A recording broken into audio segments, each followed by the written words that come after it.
देखिएगा इस क्वेश्चन में क्या पूछा गया हमसे। इसमें हमें ग्राफ दिया हुआ है डिस्प्लेसमेंट और टाइम के बीच में।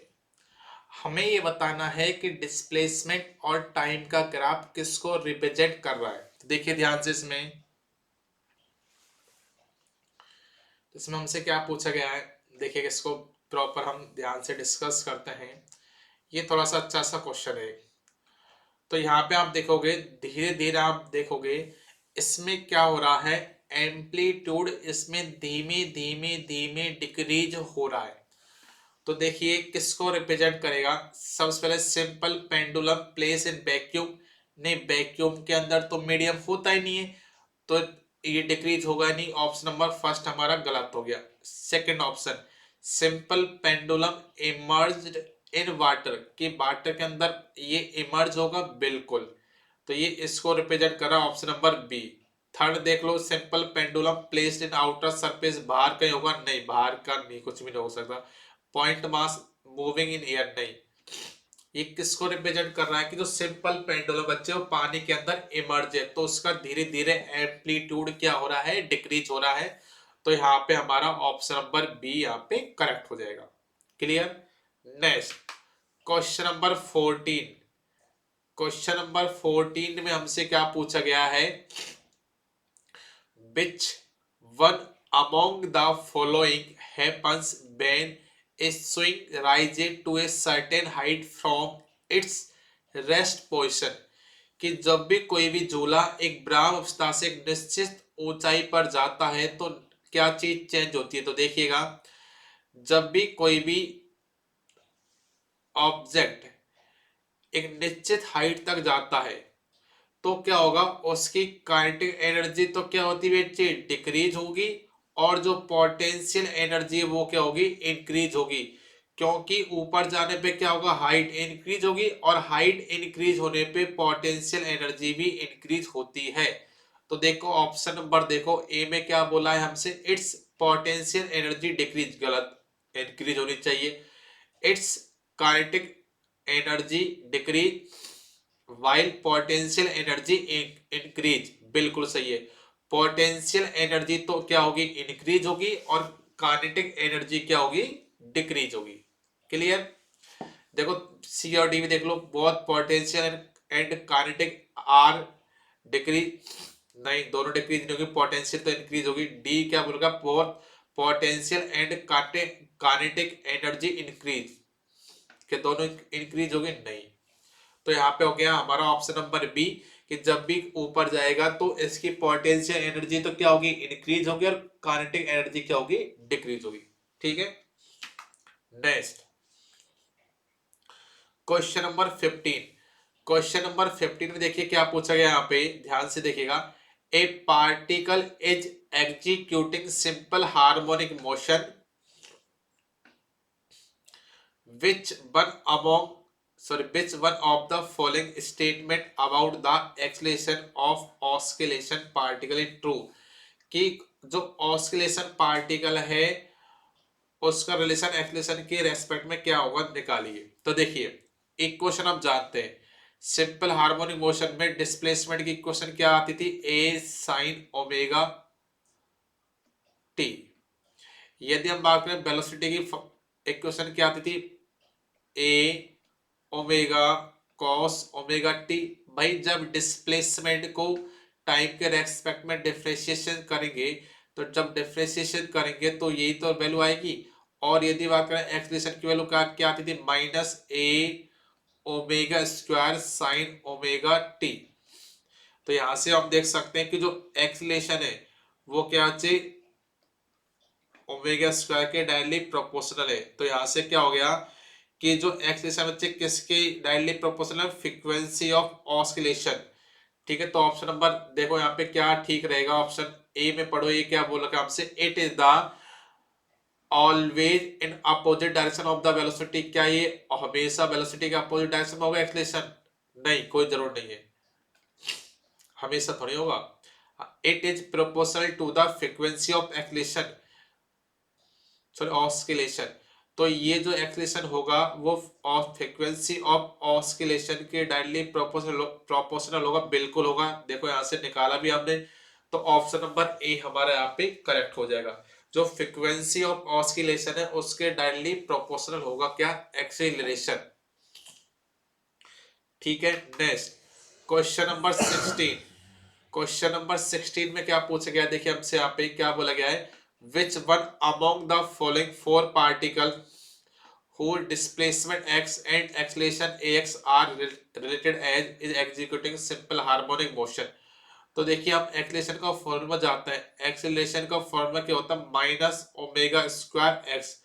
तो इसके रेस्पेक्ट में देख लो रिलेशन कौन सा हो जाएगा, यहाँ पे माइनस आना ही चाहिए और एक्स आना चाहिए, प्लस है लेकिन एक्स तो है चलो, लेकिन प्लस है तो ये गलत हो जाएगा। ये देखो एक्स स्क्वायर आएगा, नहीं आना चाहिए, एक्स स्क्वायर नहीं आना चाहिए, माइनस के साथ में एक्स आना चाहिए, तो ये रिप्रेजेंट करेगा। तो means A X equal to क्या हो गया यहाँ पे -3x।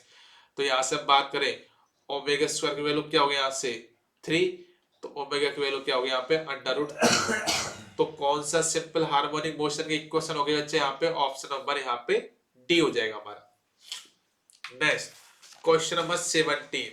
देखिए 17 में क्या पूछा गया, ध्यान से पढ़िएगा। क्वेश्चन में कुछ भी हार्ड नहीं है, जो भी आपको स्टेटमेंट दे रखा है उसको पढ़ते हो जाइए और सॉल्व करते हो जाइए।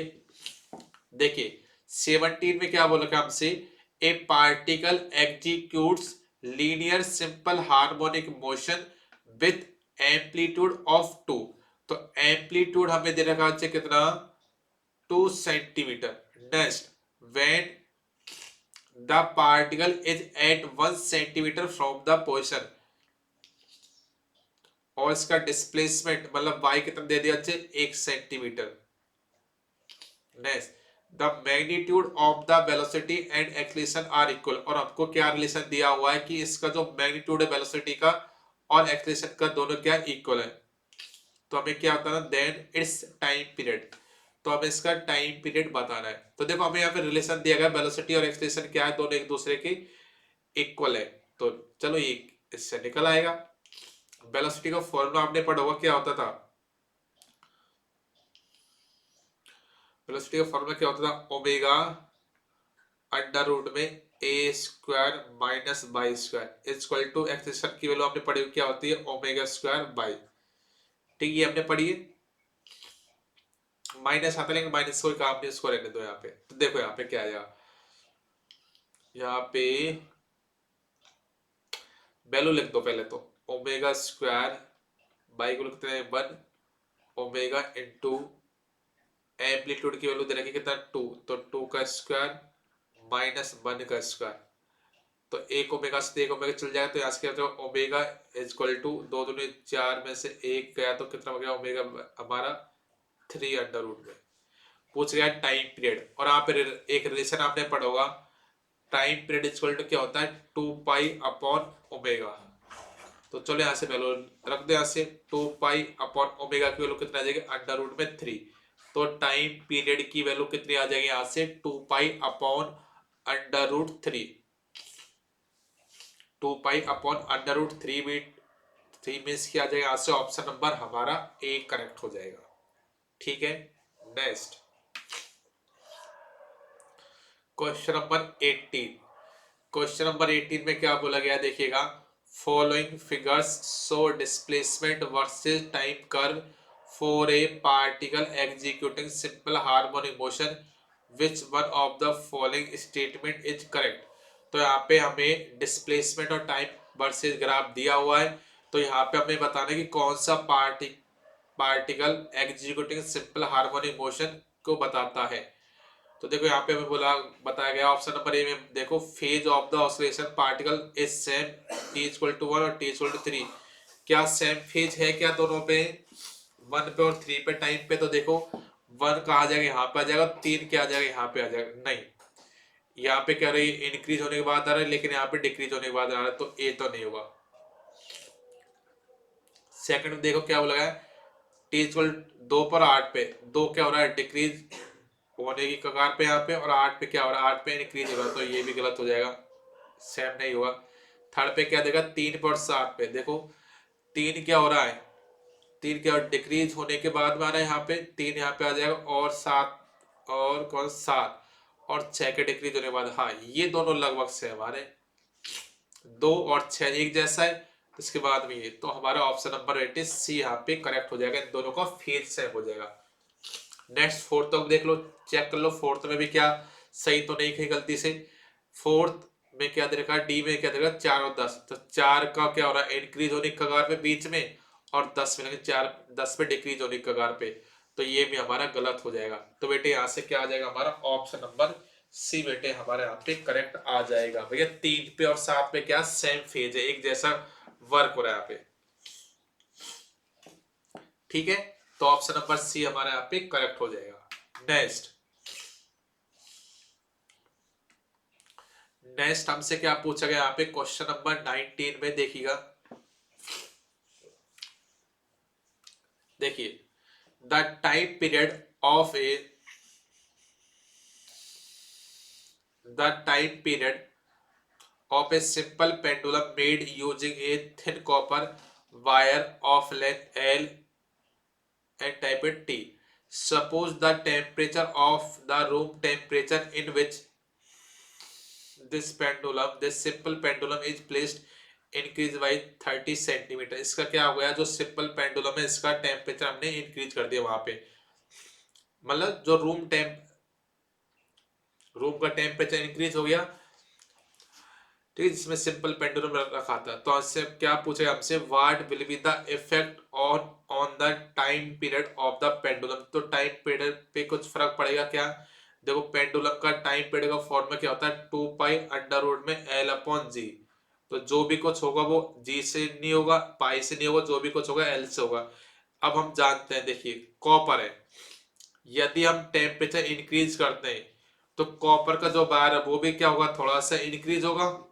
भाई मेटल है, मेटल थोड़ा सा इंक्रीज होगा, तो क्या हो जाएगी, जैसे टेम्परेचर बढ़ेगा तो थोड़ा बहुत लेंथ इंक्रीज होगी, और लेंथ थोड़ा इंक्रीज होगी तो बच्चे टाइम पीरियड भी थोड़ा सा इंक्रीज होगा, स्लाइटली इंक्रीज होगा, बहुत कोई ज्यादा नहीं। तो यहाँ पे ऑप्शन नंबर देख लो, ऑप्शन नंबर ए में हमसे बोला टी विल इंक्रीज स्लाइटली, बिल्कुल टाइम पीरियड इंक्रीज होगा। तो ऑप्शन नंबर क्या आ जाएगा यहाँ पे, ए हमारा करेक्ट हो जाएगा। और देख लो बी सी डी गलत है क्या सही है, बी में क्या देगा, T will remain the same, क्या सेम रहेगा हमेशा, नहीं भाई टेम्परेचर चेंज होगा तो थोड़ा सा एक्सटेंड करेगा, लेंथ बढ़ेगी लेकिन बहुत कम बढ़ेगी। सी में ये बोल रखा है डिक्रीज होगी, नहीं डिक्रीज कभी नहीं होगी।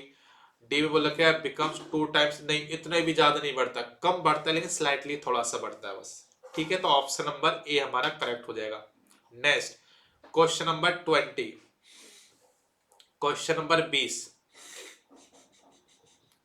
क्वेश्चन नंबर 20 में हमसे क्या बोल रखा है, if T is the time period of an oscillation pendulum, T क्या है, जो पेंडुलम उसका ऑसिलेशन टाइम है टी। तो हमसे क्या बोला गया है, विच one of the following statement is not correct. तो इसमें से हमें वो स्टेटमेंट बताना जो कि नॉट करेक्ट मतलब सही नहीं है, मतलब 3 सही है एक गलत, और चौथे वालों को ढूंढना हमें, ठीक है। अब देखिएगा क्वेश्चन ऑप्शन फर्स्ट क्या बोलेगा, फर्स्ट में the motion repeat after time T only once, ये पकड़ पा गए, ये चोर पकड़ पा गए सबसे पहले।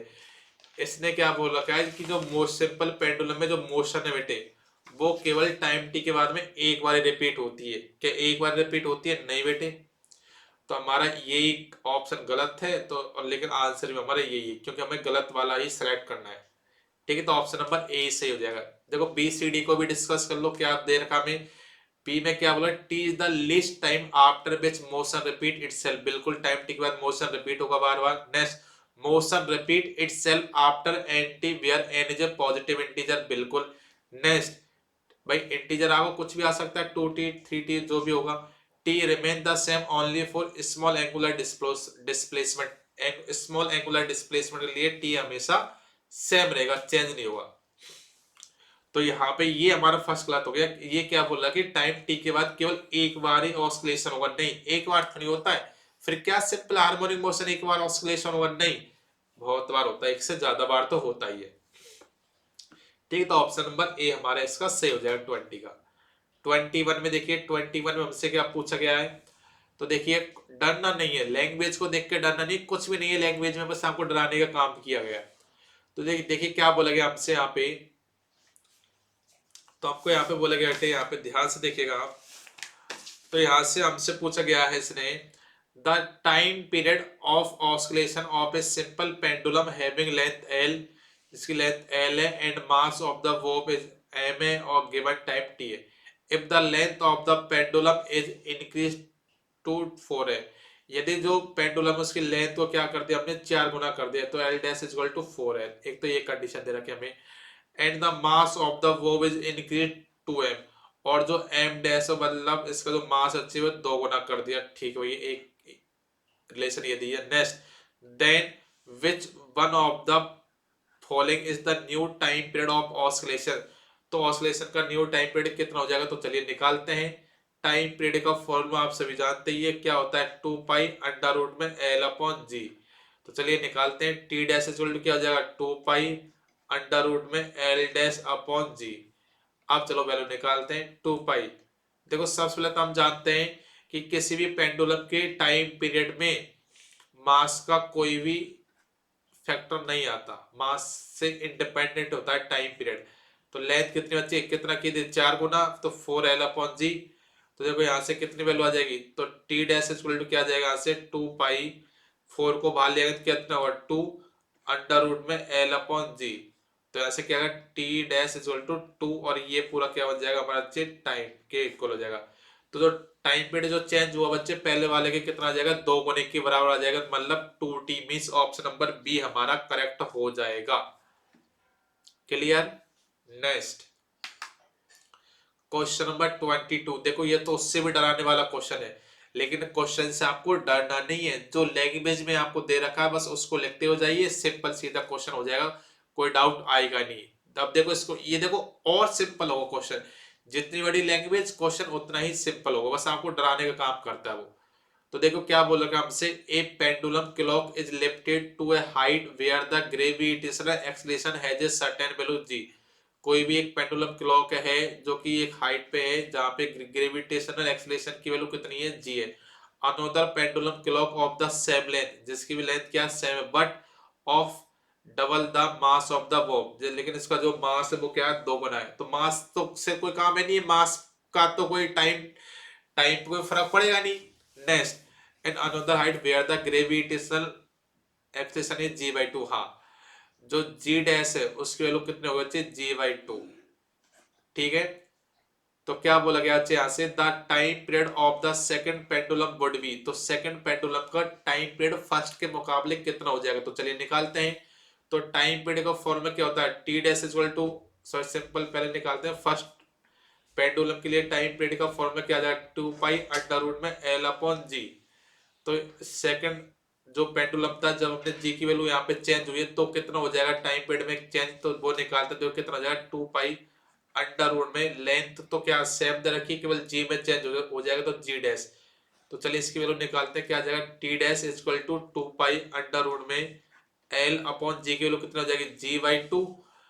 अब देखिए यहाँ से सॉल्व करते हैं इसको, तो क्या कितना आ जाएगा 2 पाई अंडर रूट में एल अपॉन जी, 2 ऊपर चले जाएगा और ऊपर गया तो 2 को हम बाहर निकाले तो कितना आ जाएगा अंडर रूट में 2 बाहर निकल गया तो under root 2 into 2 pi under root में एल अपॉन जी, और ये वैल्यू कितना हो जाएगा पहले के टाइम पीरियड के इक्वल, तो टी डैश इक्वल टू क्या आ जाएगा अंडर रूट में 2t।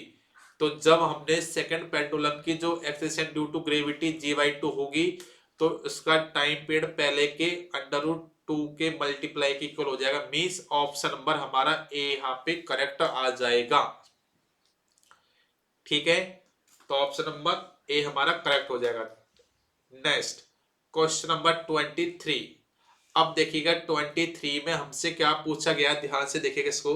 तो 23 में हमसे बोला गया बेटे यहाँ पे, विच one of the following statement is true for a simple harmonic oscillator, कि यहाँ से सिंपल हार्मोनिक ऑस्किलेटर के लिए कौन सा स्टेटमेंट ठीक है। तो चलिए देखिएगा।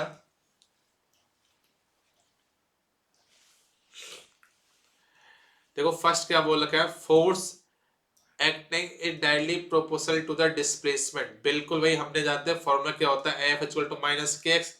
तो फोर्स क्या होता है डिस्प्लेसमेंट के directly proportional from the mean position, बिल्कुल, and is the same direction. नहीं, डिस्प्लेसमेंट के अपोजिट में होता है, बस ये गलती होगी, नहीं बाकी सही था लेकिन ये गलत हो गया इस वजह से। Force acting is directly proportional to the displacement from the mean position, बिल्कुल। And is an opposite direction, हाँ अपोजिट डायरेक्शन होगा बिल्कुल।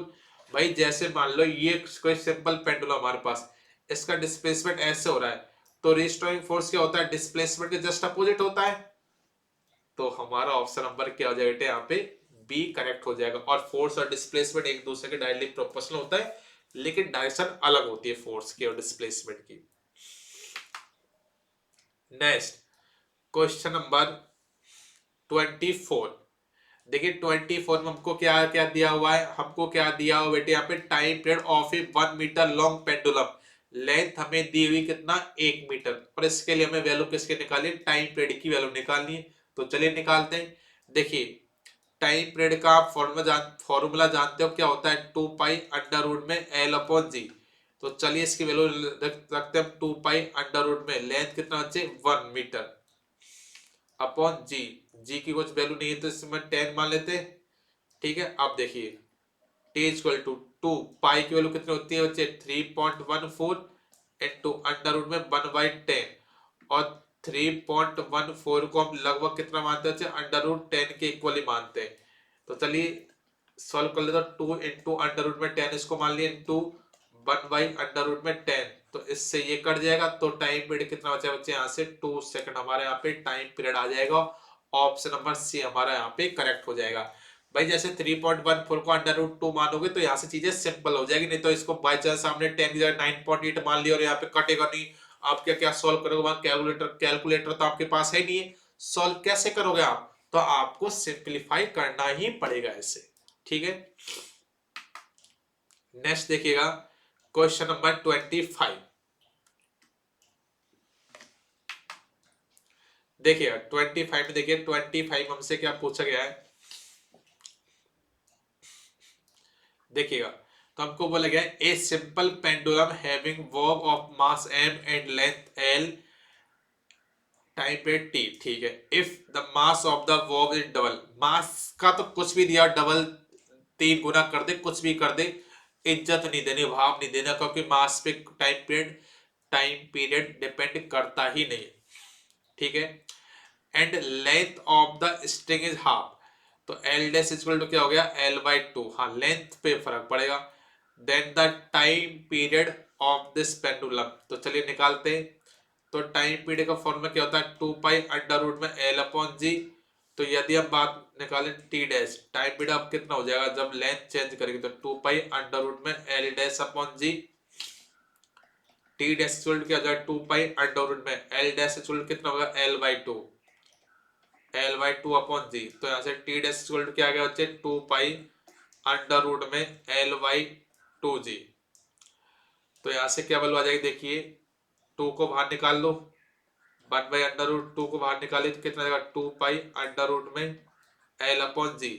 तो क्या आ जाएगा 1/√2 इंटू टी, तो T/√2। तो ऑप्शन नंबर क्या आ जाएगा बच्चे, यहाँ पे नया टाइम पीरियड पहले के टाइम पीरियड के /√2 के इक्वल हो जाएगा। ठीक है, तो ऑप्शन नंबर क्या आ गया बच्चे हमारा, ऑप्शन नंबर बी करेक्ट हो जाएगा। तो ये हमारे सिंपल हार्मोनिक मोशन के सारे P/Q क्लियर हो गए होंगे आई थिंक आपको। तो अब कोई आपको डाउट नहीं होगा। ठीक है, क्लियर बच्चे, तो ये सारी चीज हमने डिस्कस कर ली थी। ठीक, चलिए बेटे